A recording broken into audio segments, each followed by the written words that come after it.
تعالى لي مدير. هو انت متعرفش تروح الشغل من غير ستريس ودوشه؟ ما تعرفش تروح البيت وانت دماغك هاديه كده ورايقه ومفيش الضغط بتاع الشغل؟ لا ينفع. عشان كده احنا هنبتدي مع بعض من النهارده بيزنس بايت. يعني ايه؟ يعني كل يوم هتيجي تاخد بايت صغيره تهضمها، تطبقها بخطوات بسيطه قوي علشان في الاخر تتعلم يعني ايه اداره بذكاء وروقان. كل اسبوع هنتكلم عن توبيك مختلف، واول اسبوع النهارده هنتكلم عن lead with elegance، يعني قياده برقي، قياده من غير دوشه. والحلقه الاولى النهارده عن ان القياده تاثير مش منصب، زي بالظبط ما جون ماكسويل قال لنا leadership is influence nothing more nothing less، ولا اكتر ولا اقل. مش هنتكلم عن الاوامر، عن الاجتماعات، ولكن هنتكلم عن حضورك القيادي وهو ازاي تبني قوه تاثيرك لانك قائد حقيقي صادق ناضج، مش لانك ماسك منصب. وهنا بقى احنا لازم نعمل مايند سيت شيفت. والمفهوم الغلط اللي عندنا ان المدير لازم يكون مسيطر وقراراته كلها قويه وحازمه.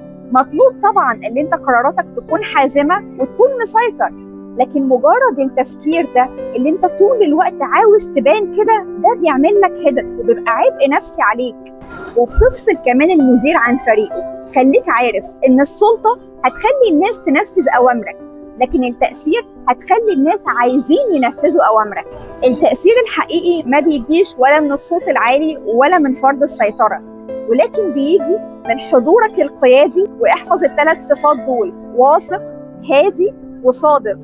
وبيجي من الفاليوز اللي انت بتنفع بيها الناس، الفاليوز اليومية، قيمك، ايه اللي انت بتنفع بيه الناس من غير ما تتكلم. فالتأثير مش بس احنا بنقول ايه، لأ، التأثير بيجي احنا مين وايه القيم بتاعتنا اللي احنا بنعيشها بشكل يومي وبنأثر فيها في الناس. انا مثلا عندي 3 قيم يومية دايما بعيش بيهم في خلال يومي وبأثر بيهم في الناس من غير اي مجهود: الحرية، النظام، والنفع. انا بحب اشتغل بحرية، وبالتالي بخلي كل الناس اللي تحتي بيشتغلوا برضو بحرية وبدلهم مساحتهم. بحب جدا قيمة النفع وبعيش بيها، وبالتالي اي موقف قدامي بقدر اللي انا انفع بيه الناس بعمل كده، وده بيأثر فيهم جدا.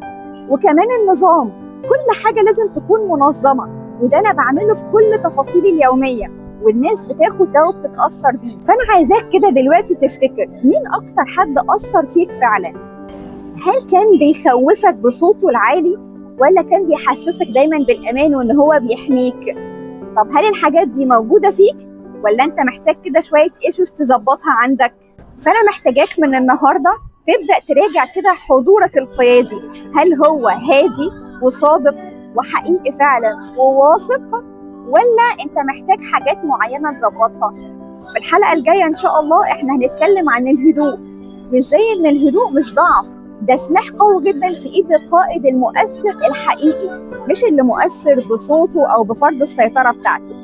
محتاجاك النهارده تقعد كده مع نفسك وتشوف ايه القيم بتاعتك اللي تقدر اللي انت تأثر بيها في الناس من غير اي مجهود. اكتب لي تحت في الكومنت، ومستنياك في الحلقة الجاية. ما تنساش تعمل سبسكرايب لليوتيوب تشانل علشان نكمل مع بعض ازاي ندير بذكاء وروقان.